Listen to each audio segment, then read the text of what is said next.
ஏசாயாவின் புஸ்தகம் 29ஆம் அதிகாரம் 22ஆம் வசனத்தை நாம் எடுத்து வாசிப்போம். ஏசாயா 29:22 வாசிக்கலாம். ஆபிரகாமை மீட்டுக்கொண்ட யாக்கோபு வம்சத்தை குறித்து இனி யாக்கோபு வெட்கப்பட்டு போவதில்லை. அப்ப நான் விசுவாசிக்கிறேன், இந்த சபைக்கு இந்த ஊழியத்துக்கு நான் தானாவல்ல தேவ சித்தம் என்று விசுவாசிக்கிறேன். எத்தனை பேர் நம்புறீங்க? சத்தமா சொல்லு. நான் பிரசங்கம் சொல்லி எனக்கு பிளான் கிடையாது. நம்முடைய ஐயனுக்கு அழைப்பு கொடுத்த கர்த்தருக்கு ஸ்தோத்திரம் உண்டாகட்டும். தேவன் கொண்டு வந்தார், ஆனால் தேவ சித்தம் உண்டு என்று நான் விசுவாசிக்கிறேன். ஏன் தெரியுமா? நேற்று மழை வந்திருக்கோம், காலையில மழை வந்திருக்கோம். ஹல்லேலூயா சொல்லுங்க பகவான். தேவ ஸ்தாபனத்துக்கு எதற்காக கொடுத்துருக்காங்க? அடுத்த மழை வரப்போது விசுவாசிக்கிறேன். அதில் சொல்லுங்க பகவான். சொல்லுங்க, இனி யாக்கோபின் வம்சம் வெட்கப்பட்டு போவதில்லை. அப்ப நாம் விசுவாசிக்கிறோம், கர்த்தரை ஆராதிக்கிற வாழ்க்கையில இந்த முதல் வெட்கப்பட்டு போவது கிடையாது. சத்தமா சொல்லுவோம். உற்சாகத்தோடு எந்த குடும்பத்துல, எந்த சமுதாயத்துல, எந்த சபையில வெட்கப்பட்டு போனியோ கர்த்தர் திரும்ப அபிஷேகத்தை கொடுத்து உன்னை பயன்படுத்த போறார். அநேக ஜாதிக்கு வந்து உயர்ந்த பாத்திரமாக, உன்னத பாத்திரமாக கர்த்தரோடு உருவாக்குவோம். நீயே பிரமித்து ஆச்சரியப்பட்டு கர்த்தருக்கு நன்றி சொல்ல போறேன். ஆமென் சொல்லுவோம். சத்தமா சொல்லுங்க. உற்சாகத்தோடு அங்கே விசுவாசிக்கும். இன்னைக்கு தலைப்பண்ணே, யார் வெட்கப்பட்டு போக மாட்டார்கள். முதல் வசனம் வாசிக்கும். கர்த்தர் யாக்கோபை தெரிந்து கொண்டாரே. கர்த்தர் சொன்னாரே, யாக்கோபே, இஸ்ரவேலே, ஹல்லேலூயா, நீ வெட்கப்பட்டு போக மாட்டான். எத்தனை கஷ்டம் வந்தாலும், எத்தனை உபத்திரம் வந்தாலும், எத்தனை பாடு வந்தாலும் நீங்கள் நான் வெட்கப்பட்டு போக மாட்டோம். நமக்குள்ள அபிஷேகம் இருக்கிறது, நமக்குள்ள வல்லமை இருக்கிறது. நானுமே நடத்துகிறது பரிசுத்த ஆவியானவர். ஹல்லேலூயா. சத்தமா சொல்லுங்க. உங்க கையை உற்சாகமா உயர்த்து. அபிஷேகத்தோடு நீ கையை உயர்த்த உயர்த்த சாத்தான் தாழ்ந்து போவான். கையை உயர்த்த உயர்த்த கர்த்தர் நிழலிலே உனக்காக ஆண்டவர் இறங்கி வருவார். ஹல்லேலூயா. சத்தமா சொல்லுங்க. இன்னும் உற்சாகத்தோடு 10 மாசம் போய்விட்டது. 10 மாசம் போகும்போது கர்த்தர் சொல்றாரு, 11 மாசங்களா உன் வாழ்க்கையில எத்தனை முறை வெட்கப்பட்டு போயிருப்பேன், எவ்வளவு கசங்கி போயிருப்பேன், எவ்வளவு உடைந்து போயிருப்பேன், எவ்வளவு அழுது கண்ணீர் விட்டிருப்பேன். தேவன் அறிவார், தேவன் அறிவார். உன் துக்கம் ஆண்டவருக்கு தெரியும், உன் வியாதி ஆண்டவருக்கு தெரியும், உன் பேச ஆண்டவருக்கு தெரியும், நீ பட்டப்பாடு ஆண்டவருக்கு தெரியும், நீ பட்ட கஷ்டம் ஆண்டவருக்கு தெரியும். God knows everything. என்று விசுவாசிக்கிறீங்க. நீ பட்டப்பாடு மனுஷனுக்கு தெரியாம இருக்கலாம், உன் பிள்ளைக்கு தெரியாம இருக்கலாம், உலகத்துக்கு தெரியாம இருக்கலாம். எல்லாவற்றுக்கும் மேலாக உன்னை படைத்த ஆண்டவருக்கு உன்னை பற்றி எல்லாமே தெரியும் என்று விசுவாசிக்கிறேன். ஒரு கையை தட்டி நாமே சொல்லுவோம். நல்ல சத்தம் விட்டு இன்னும் உற்சாகத்தோடு, இன்னும் உற்சாகத்தோடு. உன் பிரச்சனை ஒரு மனுஷனுக்கு தெரியாது, ஒரு ஊழியர்கள் தெரியாமல் போகலாம்.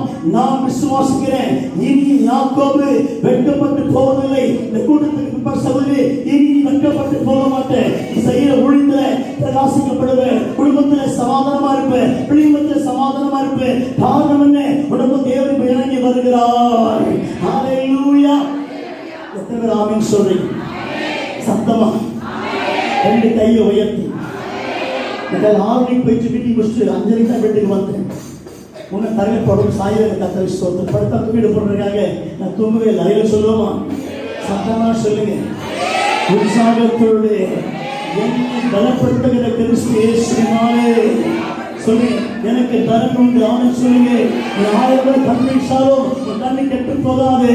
உன் கண்ணை பலப்படுத்துகிறவர் பரிசுத்த ஆவியானவர். எத்தனை பேர் சுவாசிக்கும்? ஏழன் பெரியவர்கள் விசுவாசிக்கும். எங்க ஐயாவுக்கு நிர்ணயாவுக்கு எத்தனை பாடுகள், எத்தனை கஷ்டங்கள், எத்தனை மந்திரங்கள், ஒன்றும் அசைக்க முடியவில்லை. ஹல்லேலூயா. சத்தமா சொல்லுங்க பாருங்க குழந்தைங்களா, அதை சொல்லுங்க பாருங்க. நல்ல வார்த்தை. ஹல்லேலூயா.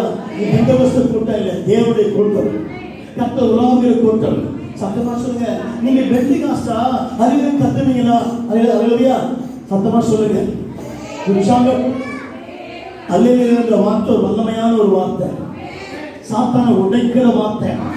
ஹல்லேலூயா. வார்த்தை நடுங்க வைக்கிற வார்த்தை. எத்தனை ஹல்லேலூயா சொல்றியோ உன் தலைமையில் அபிஷேகம் இறங்கிட்டே இருக்கும். ஹல்லேலூயா. சத்தமா சொல்லும். அல்லேலூயா சொல்ல சொல்ல சொல்ல உன் ஸ்ட்ரெஸ்க்கு மேல அபிஷேகம் இறங்கிட்டே இருக்கும். உன் உடம்புல அபிஷேகம் இறங்கிச்சுக்கும். உன் நரம்புல அபிஷேகம் இறங்கும். உன் எலும்புல அபிஷேகம் இறங்கும். உன் ஊழியம் அல்லேலூயா. எத்தனை பேர் விசுவாசிக்கிறீங்க? நான் விசுவாசிக்கிறேன். அல்லேலூயா. சத்தமா சொல்லுவோம். இந்த யாக்கோபு நீங்கள் தான் அல்லேலூயா சொல்லுவோம். சத்தமா சொல்லுங்க.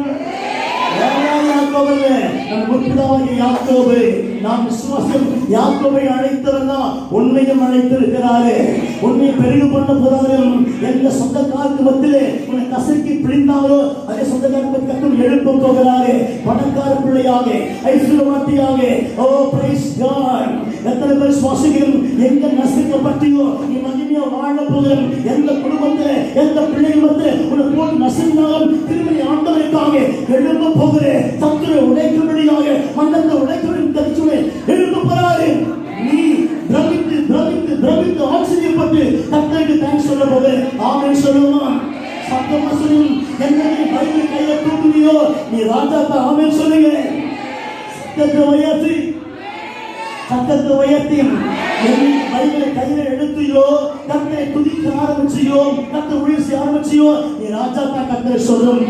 எத்தனை பேர் நம்புறீங்க சொல்லுங்க. அபிஷேகத்தோடு சொல்லுங்க. நமக்குள்ளே வாசம் பண்ணுகிறார். நமக்குள்ளே உலாவிக் கொண்டிருக்கிறார். நம்மோடு பேசிக் கொண்டிருக்கிறார். ஹல்லேலூயா, ஹல்லேலூயா. யாக்கோபின் வம்சமாக நீங்கள் நானும் வெட்கப்பட்டு போக மாட்டோம். புதியாக தோன்றும். எத்தனை கஷ்டம் வந்தாலும் நிமிர்ந்து வாழ போகிறோம். கையை உயர்த்தி வாழ போகிறோம். கையை உயர்த்தி வாழ போகிறோம். கீழே உயர்த்தல்ல மேலே உயர்த்த போகிறோம். கர்த்தருக்கு முன்பாக தலையை உயர்த்த போகிறோம். கர்த்தரை பார்க்க போகிறாரே.